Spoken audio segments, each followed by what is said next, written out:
반갑습니다. 네, 새해가 밝았습니다. 올해는 더욱 건강하시고 마음 공부도 잘하고 은혜 실천해서 평등 세상 만들어가는데 정진하는 한 해가 되기를 간절히 염원드립니다. 다 그렇게 하시겠죠? 네. 예, 누구나 인생을 살아가면서 다 계획을 세워요. 또 올해 신년 되니까 또 계획 세우셨죠? 올해 뭐 해야 되겠다, 뭐 안 해야 되겠다, 다 계획을 세우셨죠? 어떤 사람은 짧은 계획을 세우고 또 어떤 사람은 긴 계획을 세웁니다. 여러분들은 과연 올해 어떤 계획을 세우셨고 일생을 통해서 어떤 계획을 세우셨는가 궁금합니다.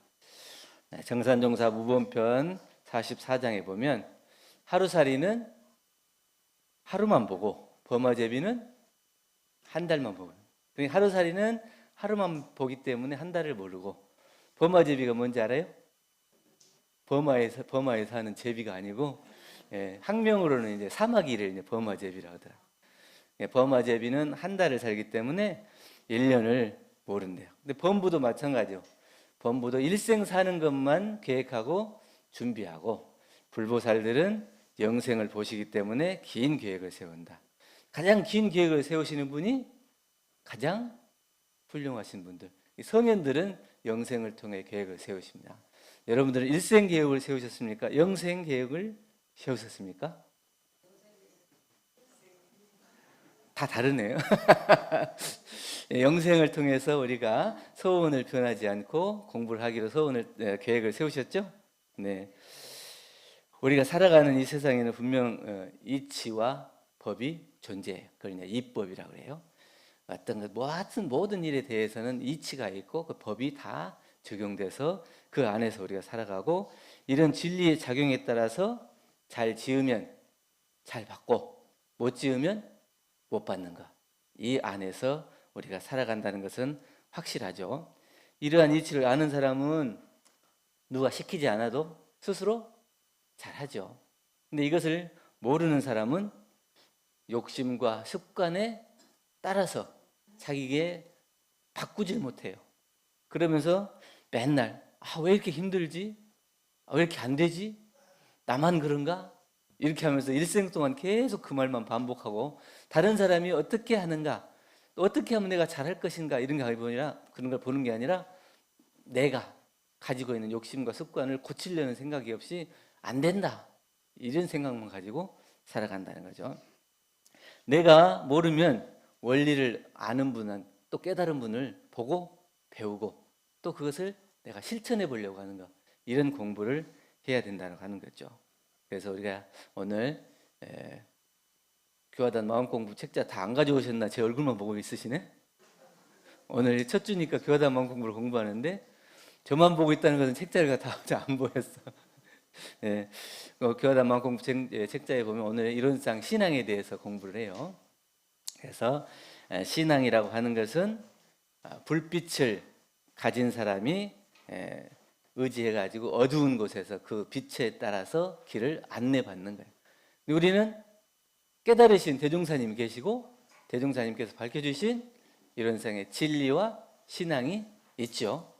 이러한 진리와 신앙에 따라서 깨달으신 대종사님의 그 빛에 따라서 그것을 믿고 가는 것, 이것이 바로 우리의 신앙이고, 대종사님께서는 정전을 통해서 여러 번 말씀하셨잖아요. 믿으며 믿으라는 거예요. 근데 내가 그 진리를 확실히 알기 전에 어떻게 해야 돼요? 믿고 따라갈 수밖에 없는 거예요. 근데 믿으라 했는데 얼마만큼 믿어져요? 그 빛이 보입니까? 빛이 저쪽에서 보이는데 빛 안 보고 다른 데서 헤매고 있는 거 아니에요?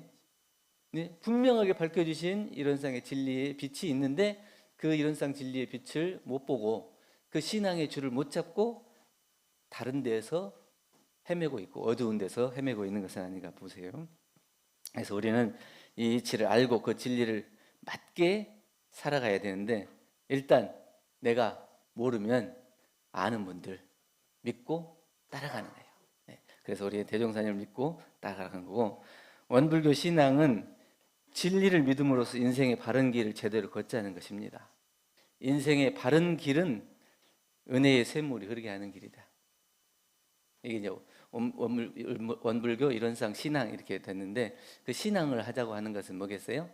결국에는 내 삶 속에서 은혜의 샘물이 흐르게 하는 거예요. 그냥 나 혼자만 좋고 기쁘고 그런 게 아니고 나와 함께하는 모든 사람들이 함께 은혜로운 평등 세상을 만들어가는 것처럼 우리 집안에서, 우리 직장에서, 또 세계의 모든 사람들이 같이 은혜로서 샘물이 흐르게 하는 것, 이것이 신앙의 길을 확실히 아는 사람이다.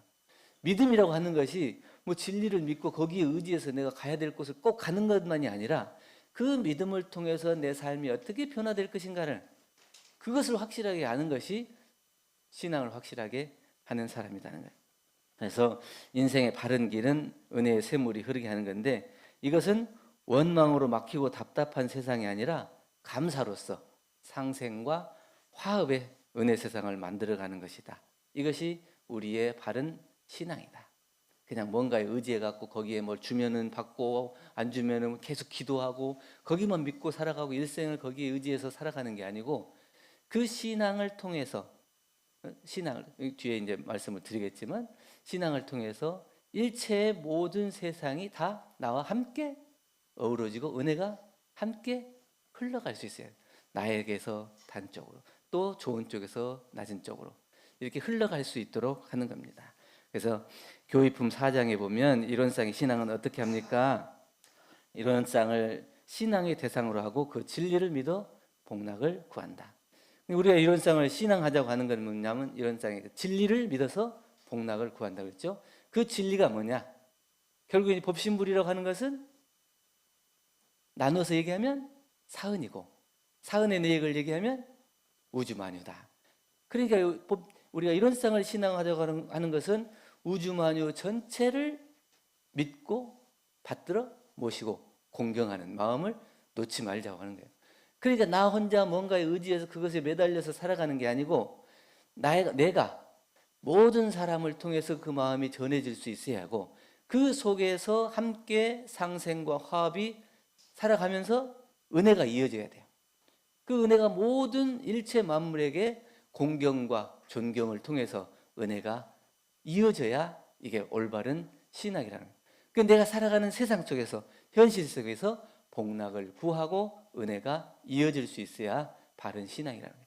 그러니까 뭔가 믿고 그냥 매달려서 살아가는 것만 아니라 내 신앙에는 진리를 믿어서 복락을 구하는 실천적 사명이 우리에게 있는 겁니다. 그렇기 때문에 우리의 신앙은 천만 사물의 당체에 직접 불공하기를 힘써서 현실적으로 복락을 장만한다고 그랬어요. 이 방법은 편협한 신앙을 돌려서 원만한 신앙을 만들고, 미신적 신앙을 돌려서 사실적 신앙을 하자고 하는 것이다. 과거의 신앙하고 다르죠? 그 믿음이라고 하는 게 그냥 단순히 뭔가를 막 믿고 붙잡고 의지하고 뭐 주세요 주세요 이렇게 간절히 바라는 이런 게 아니고, 내가 진리를 확실하게 알아서 그 진리가 일체 만물에 같이 나누어질 때, 흘러갈 때, 은혜가 흘러갈 때 그걸 바른 믿음이라 한다. 그렇게 됐을 때 현실적인 복락이 우리에게 장만될 수가 있다 하는 겁니다. 그래서 이론상 신앙은 세 가지 특징이 있는데, 첫째는 전체 신앙이다. 전체 신앙이 뭐냐면 진리 신앙이라는 얘기죠. 이론의 진리는 세상에 있는 모든 것의 근본 바탕이 이론의 원리라고 하는 거예요. 그렇기 때문에 이론상의 진리에는 이론은 우주만유의 본원이고 재불재생의 시민이고 일체 중생의 본성의 바탕에서 우리가 분별 없는 진리에서 차별이 나타난다고 그랬죠. 이것이 공정영지의 광명을 따라서 무시광겁에 은연자재한다. 이러한 이론상의 진리를 신앙하자고 하는 거예요. 그러니까 모든 만물, 우주 만물을 포함해서 근원적인 진리, 그 안에서 나타나는 그 사실적인 진리를 우리가 신앙하자고 하는 거예요. 그러니까 어느 한쪽 부분만을 이렇게 믿는 게 아니고 전체 근원적인 신앙을 하자고 하는 겁니다. 이론의 진리를 믿는 것은 전체의 근원이 되고 바탕이 되는 그 원리를 믿는 거예요. 그리고 아까 이론상의 진리장에 말씀하셨죠. 이론은 법신불이니 우주만유의 본원이고 재불재생 심이 일체 중생의 본성이고, 또 이론상을 내용을 말하면 사은이고, 사은의 내용을 말하면 일체 만물이다. 그러니까 그 근원에 들어가서는 일체 만물의 신앙을 하자고 하는 거예요. 공경을 놓아서도 안 되고 불경을 놓아서도 안 되고, 그 근원적인 내가 좋아하는 거, 내가 꼭 유익한 거, 나한테 이로운 거, 이것만 선택적으로 하는 게 아니고 원리의 바탕에서 진리의 신앙을 하자고 하는 겁니다. 나를 기준해서 진리를 이해하려고 해서는 안 되고 이론상의 진리를 기준해서 이해해야 돼요. 나를 기준으로 하면 내가 좋아하는 거, 내가 익숙한 거, 내가 편한 거, 이런 것들이 기준이 되기 때문에 원리의 바탕에서 하는 게 아니고 나를 중심으로 일어나는 모든 것들이 다 좋고 안 좋고 이렇게 분리가 되는 거예요. 그런데 근원적인 전체 신앙, 진리 신앙을 하게 되면 비록 나한테는 안 좋다 하더라도 전체적으로 놓고 보면 이것이 진리적으로 옳다, 원리적으로 옳다. 이것을 우리가 믿고 신앙을 하자고 하는 겁니다. 내가 보지 못하는 것, 내가 듣지 못하는 것을 알고 보는 분들이 성현들이에요. 그러니까 성현들은 다 보고 다 듣는다 그러잖아요. 중생의 아픔을 다 보고 다 듣는다 그러잖아요. 근데 우리는 다 보고 다 듣습니까? 내가 좋은 것만 보이고 내가 좋은 소리만 듣고 누가 뭔 얘기를 해도 선택적으로 보고 싶은 것만 보고 듣고 싶은 것만 듣고 이러잖아요. 그래서 중생이라는 거고, 그 원리의 바탕에서 성현의 마음을 쓴다면 보지 못하는 것이 없고 듣지 못하는 것이 없이 이 진리의 근원의 바탕에서 우리가 신앙을 하자고 하는 거예요. 둘째는 개체신앙이에요. 개체신앙은 사실신앙이라고도 할 수 있는데, 전체가 곧 진리라고 한다면 그 진리의 힘은 나와 마주한 하나하나의 사물, 사건, 인연을 통해서 드러난다. 이 진리가 당연히 있지만 그 진리는 우리가 잘 보기 힘들잖아요. 근원적인 원리는 존재하지만 보기가 힘들어. 그런데 그 근원적인 진리가 어디를 통해서 나타나냐? 나와 함께하는 인연을 통해서 나타나기 때문에 내가 만나는 사람, 내가 쓰는 사용하는 물건, 이런 모든 것들이 다 나의 진리의 대상이 되고 신앙의 대상이 된다. 내가 그것을 소홀히 하면 어떻게 돼요? 10년 쓸 거 뭐 1년밖에 못 쓰고 버려야 돼. 그러면 결국은 그것이 현실적인 복락이 나에게서 감해지는 거예요. 그 물건을 뿐만 아니라 나와 함께하는 인연, 가족, 또 직장, 모든 사람들을 만나고 대할 때마다 내가 아는 사람 만날 때만 웃으면서 아유 반가워요 이렇게 하고, 내가 뭐 모르는 사람은 팽하고 얼굴도 그냥 표정도 안 변하고 이렇게 하면 안 되고, 나와 함께 만났으면 그 사람이 다 불공의 대상이 돼요.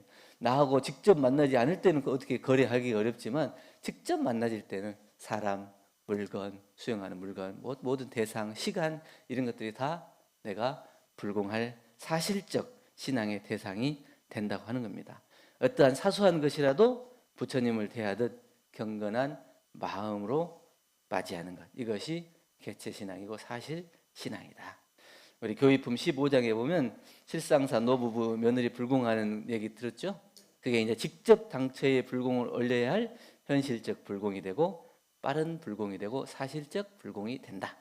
이 예화를 오늘 말씀드리려고 했는데 마치 오늘 학사님이 오늘 그 교당에 들어오시면서 오늘 아침부터 법문을 듣고 왔다 그러더라고요.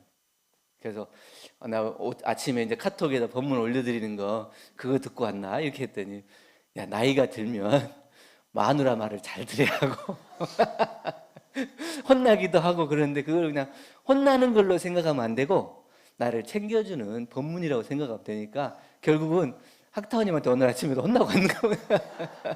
근데 그것이 혼나는 게 아니고 법문을 들었다고 이렇게 생각하는 거예요. 그게 사실불공이다. 나하고 함께 사는 사람, 같이 사는 사람, 같은 인연이 해주는 말이 나를 위해서 하는 말이지 나 손해나라고 하는 일은 아니잖아요. 결국 그것이 나에게 법문으로 다가오면 그게 사실불공이에요. 그게 어떤 인연을 만나든지 어떤 물건을 만나든지 거기에서 불공하는 마음을 놓지 않는 것, 이것이 원불교의 사실적 신앙이다. 그래서 원불교 교도님들은 사실적 신앙을 많이 해요. 잘해요. 그렇기 때문에 직장 생활을 하더라도 보면은 존재감이 잘 안 드러나요. 저 사람이 좋은 사람인 거는 같은데 확 드러나질 않아. 그러니까 원불교 신앙을 하는 거는 이렇게 진리적인 것, 사실적인 신앙을 하기 때문에 올바르지 못한 것을 안 해. 또 특별히 부풀려서 드러나게 이렇게 안 살아요. 그러니까 자기가 하는 일을 꼬박꼬박 올바르게 하고 성실하게 하고 진리대로 살고 사실적으로 살아. 그러니까 다른 사람이 봤을 때는 그냥 늘 숨 쉬는 것처럼 그냥 옆에 있는 사람처럼 보여요. 그런데 그 시간이 지나고 놓고 보면 저 사람만은 사람이 없다. 그리고 그 사람하고 헤어지면 늘 생각나는 사람이 그 사람이에요. 그것은 진리대로 사실대로 살아갔기 때문에 그 마음속에 평상시 일상처럼 고요하게 스며드는 마음속에 스며드는 게 있어요. 나중에 그 사람이 어떤 마음이 생겨가지고 교당을 왔어요. 나중에 훈련 가가지고 형님도 교당 다녔어요? 그리고 직장 다니 30년 동안 직장 다니면서 교당 나간다는 얘기를 한 번도 안 해. 자기가 하는 일만 해. 이제는 옆에서 소개도 하고 와보라고도 하고 그러세요.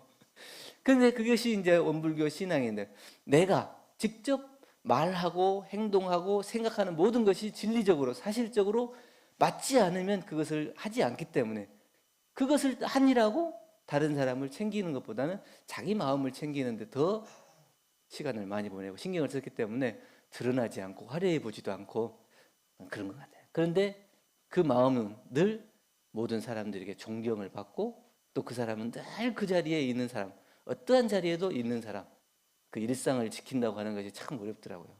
특별해지기는 어쩌면 쉬울지 몰라요.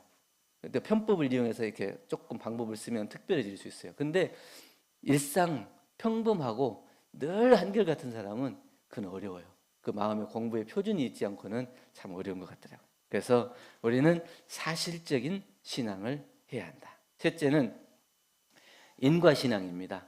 전체에 적용되어 있는 진리의 힘이 개개의 모습을 통해서 나에게 올 때 그 원리가 있어요. 그것은 결국은 인과의 원리에 따라서 나에게 오는 겁니다. 그 인과의 원리가 지으면 받는 거죠. 지으면 받는 건데, 지으면 받는 것인 줄 아는데 지어놓고는 내가 안 받으려고 하는 게 있어요. 좋은 거는 다 받으려 하죠. 근데 안 좋은 거는 안 받으려고 해요. 근데 좋은 거는 지었다고, 좋은 건 지으면 좋은 걸 오지만 안 좋은 거 지으면 안 좋은 거 안 와요? 그것은 진리가 아니죠. 잘 지었으면 잘 받는 거고, 못 지었으면 못 받는 거고. 이거는 확실한 인과의 원리예요. 이것을 믿고 내가 좋은 일이 생길 때는 감사해야 되고, 안 좋은 일이 생겼을 때는 잘 할 수 있도록 더 챙기고 노력해야 돼요. 이게 공부예요. 예. 누군가의 판단에 의해 가지고 복을 받고 벌을 받는 것이 아니에요. 신이 하나님이 계셔가지고 너 잘했으니까 복 받고 너 못했으니까 벌 받고 이런 게 아니에요. 가만히 놓고 생각해 보면 다 자기가 받는 것은 자기가 지은 것에 따라서 나타난 결과더라고. 누구를 원망할 수 있어요? 누구를 원망할 수 없어요. 결국은 어떤 일이든지 다 결국은 자기의 판단에 의해서, 자기의 생각으로, 자기의 욕심으로 이것을 다 했기 때문에 그 돌아오는 것은 좋은 일대로, 낮은 일대로 나에게 돌아오는 것이 확실하다는 거예요. 잘못한 것을 받게 될 것을 두려워하는 것이 아니라 잘 지은 것을 받게 될 기쁨을 생각하는 거예요. 인과를 생각하면 막 두려워가지고 내가 막 벌 받을 것만 생각하고, 인과가 그렇게 벌 받을 것만 생각하는 게 아니에요. 잘 지었으면 잘 받는 거잖아요. 잘 짓고 잘 받을 거를 생각해야지 왜 못 짓고 벌 받을 거를 생각해요. 잘 짓고 잘 받을 거 생각하면 매일매일이 복 지을 일 뿐이고 행복할 일 뿐이고 그렇잖아요. 그 기쁨이 있는 거예요. 그렇기 때문에 우리가 그걸 있는 그대로 받아들여야 한다. 진리신앙, 사실신앙, 인과신앙은 서로 떨어져 있는 것이 아니고 전체를 향한 믿음 속에서 또 개체를 공경하고 사실신앙으로서, 진리는 우리가 보기 어려워. 늘 함께 하지만 보기 어렵기 때문에 그것을 이것이다 이렇게 드러내기가 쉽지 않지만 사실적으로 드러나 있는 나와 함께하는 인연들, 그 진리를 통해서 인연을 만나고 그 진리와 인연이 해서 인과의 작용으로 내 삶으로 나타나기 때문에 진리와 사실과 인과가 따로 떨어져 있지 않아요. 진리를 모르면 사실과 인과 신앙이 되겠어요? 사실을 안 하면 진리와 인과가 또 떨어져 있고, 인과를 또 모르면 진리와 이 사실이 알 수가 없고, 그렇기 때문에 떨어져 있는 게 아니라 진리, 신앙, 또 인과가 함께 우리의 삶 속에서 녹아지고 이것을 알아서 실천할 때 우리 일상생활이 은혜의 샘물이 흐르게 하는 그런 세상이 된다. 소태단 대종사님께서 이것을 신앙의 뜻을 아주 쉽게 축약적으로 표현해 주셨죠. 처처불상 사사불공, 이렇게 신앙 표현으로 말씀해 주셨는데, 좋은 일이 돌아오면 좋은 일이 오니까 감사하고, 낮은 일이 돌아와도 거기에서 은혜를 발견할 수 있어야 한다. 원망할 일이 있더라도 은혜의 소중례를 발견할 수 있어야 한다. 그래서 우리가 진리를 보면은 그런 것 같아요. 진리의 모든 작용은 만물을 살리기 위해서 작용을 하는 거지 죽이기 위해서 작용하지 않아요. 이것만 확실히 알면 우리가 진리를 믿고 생활하는 게 얼마나 든든하고 참 떳떳한지 몰라요. 그러지 않습니까? 진리가 우리를 다 죽이려고 진리가 있습니까? 이 진리는 이 세상 모든 것들을 다 진급시키고 살리고 은혜롭게 만들고 그런 진리의 작용을 하는 거예요. 그 진리의 작용이 끊임없이 무시광급으로 있어지는 거예요. 그러한 진리를 통해서 우리가 살아가는데 그 믿음을 바라지 않고 살아간다? 그러면 안 되겠죠. 모든 행동이 다 나를 살리기 위한 거예요. 그러니까 나에게 안 좋은 일이 온다 할지라도 진리의 작용은 어떤다 그랬어요? 다 살리기 위한 거다. 그러면 나에게 지금 안 좋은 일이 온다 그러면 안 좋은 일로 생각할 게 아니라 나를 챙기도록 하고 내가 이걸 통해서 더 힘을 길러서 앞으로 나아갈 수 있는 용기를 얻게 한다. 그리고 과거에 혹 잘못 지은 것이 있다면 청산을 하고 가게 한다. 이런 나를 살리기 위한 거예요. 이것이 확실하게 믿어진다면 참 든든해요. 누가 뭐 얼마나 준다 해서 든든한 게 아니고 진리에 대한 확실한 믿음이 생기고 나를 살리기 위해 진리가 있고 또 세상은 나를 살리기 위해서 있구나 하는 믿음이 확실해진다면 내가 세상을 향해서 어떻게 살아가야 될 건가, 이게 표준이 되고 기준이 될 겁니다. 그러면 진리가 나를 살리는 것처럼 나도 세상을 위해서 은혜를 베풀고 모두를 살리기 위한 그런 삶으로, 그렇게 되면 은혜의 샘물이 우주만유를 통해서 함께 흘러서 올해 새로 계획을 세운 것처럼 은혜의 평등 세상이 다 이루어지지 않을까, 이런 말씀을 드렸습니다. 감사합니다.